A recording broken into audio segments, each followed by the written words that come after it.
One of the things I finally came to understand about the Egyptian language is that there are two different functions happening with words in the language that reveal more truth to the person who's trying to understand it. The first function is what you can call homonyms, words that sound alike, and what a lot of Egyptologists look at as puns, that only a portion of the full meaning of what you're looking for is in any one of those given words. You might see it as an aspect of a god or an aspect of an idea, but you need to look at the other words that are pronounced the same way in order to come up with the truth. The word for clay is one that originally I thought clay was just a placeholder for the actual word they wanted to use, and you had to go to the words that sounded like clay to find chromosomes and spindles. Man was supposedly formed from clay. Man was really formed from chromosomes and spindles. But as it turns out, clay actually has a scientific role in the process, or may have a scientific role in the process of the creation of life. It's the substance. Certain clays are a substance that act as a catalyst for the formation of the building blocks of life. And so it wasn't just a flat-out placeholder, it was really an important piece of the concept. And sometimes there are multiple words pronounced different ways for the same concept. Like the Egyptian word thread, there are multiple words pronounced different ways that mean thread. If you look at all of the spellings, the hieroglyphic spellings of these words, you come up with clues that need to be put together to get the full picture of what they're talking about when they say thread. And on one level, that's string theory, components of string theory, and diagrams from string theory. On the other level, it's components of reproduction and genetics.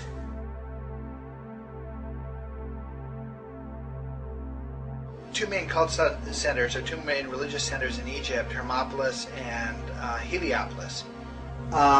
Heliopolis, the symbolism is all connected to structure of matter. Hermopolis, it's all connected to reproduction and genetics. So when you're talking about serpents and frogs, that immediately makes me think that we're on the human reproduction side, the genetic reproduction side, rather than the structure of matter side. But since the same symbolism is used to represent both, when you come down the genetic reproduction side, you start out with the self-emergent God. The God who emerged from the waters of chaos is the first cell, first living cell, which then produces the perfect pair, which represents mitosis, the splitting of an atom, or of a cell. You get into talking about the serpents and the frogs, and now you're into the details of what's called meiosis, which is sexual reproduction, which is a more complicated subject. And then you start getting into either pairs of males and pairs of females being formed, or 4 males and 4 females being formed, which is the description of this special reproductive process called meiosis, which results in 4 male cells and 4 female cells, each with half the number of chromosomes that you would find in an unusual cell. They then combine to form the zygote, which is what then develops into the human being. So in each of these cultures, part of the duality of the way the religion is set up is because one, I think, is devoted to the structure of matter line, and one is devoted to the genetic reproduction.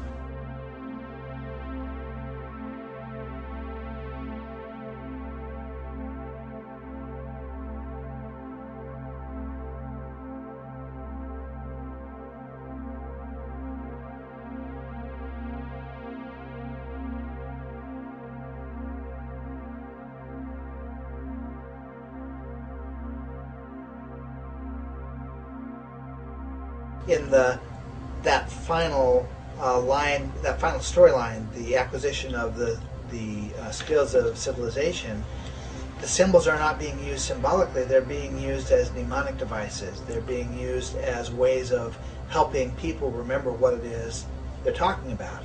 And they evolved into the graven images that were later forbidden at the time that Judaism and Christianity came out. The forbidding of those graven images is what I think undermined the structure of the serpent religion, which is why it fell apart after the time of the Exodus from Egypt. From what I can see, in many different cultures around the world, serpents are originally knowledgeable teachers. You even see it in the story of Adam and Eve. The transgression that the serpent made was providing knowledge. And you see the same theme repeated again and again in culture, from culture to culture, of the serpent is a provider of knowledge who later becomes vilified and is either said to be forced to leave or is said to choose to leave at a particular point in time. But it also may be discussing the fact that whoever these teachers were came out of a group of teachers, a larger group of teachers, and they were not supposed to have provided us with certain sets of information that they did. And when it was discovered that they had, then the others of the group became very upset and tried to make sure that that got reversed.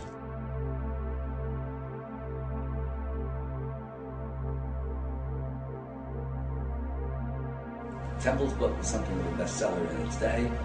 He drew the conclusion that because the Dogon claimed that they came from the star Sirius, that in fact, literally and physically, the ancient astronauts brought humanity to the Earth in one form or another.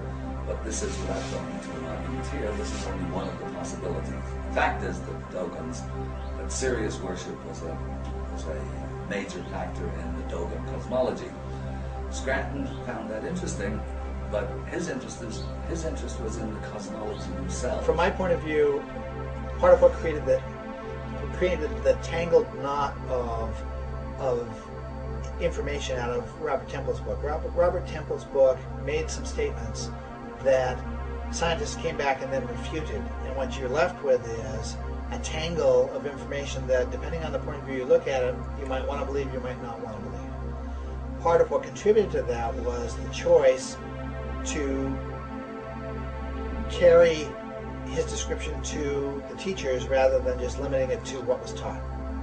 And so in order to stay out of that tangled knot, in order not to have my observations lumped into that knot, I've deliberately chosen not to talk about teachers. And I've been trying, in all aspects of the book, not to go beyond what I could actually demonstrate in black and white. When you get to the question of the teachers, right now we aren't in a position to demonstrate anything in black and white. We can't say for sure it was somebody off planet. We can't say for sure it was somebody from Atlantis. We can't say for sure much of anything. We can't even say for sure that this culture came out of that culture. I mean, there have been many attempts to say it all started in India, or it all started in Mesopotamia, or it all started someplace in China or someplace else. Right now, there are no clear genealogies that don't result in contradictions that say it started here and moved to there. And that all leads me to believe that what we're looking at may actually be deliberate separate presentations of a single lesson plan, but tailored to the regional requirements of each group. So you end up with a serpent symbol that is a cobra in Egypt, but is a rattlesnake in North America. Or you end up with a horned animal symbol that is a ram in one culture and a goat in another culture. All the same underlying symbol, but presented in a way that your average person in a particular region would walk out the door of their hut and see a tangible example of it in front of them that would help self-reinforce the teaching of the religion. And if someone put a gun to my head right now and said, what happened, I would say, someone with knowledge arrived around 3400 BC from wherever and deliberately presented a lesson plan in these different regions: South America, Egypt, Africa, India, China, and so forth.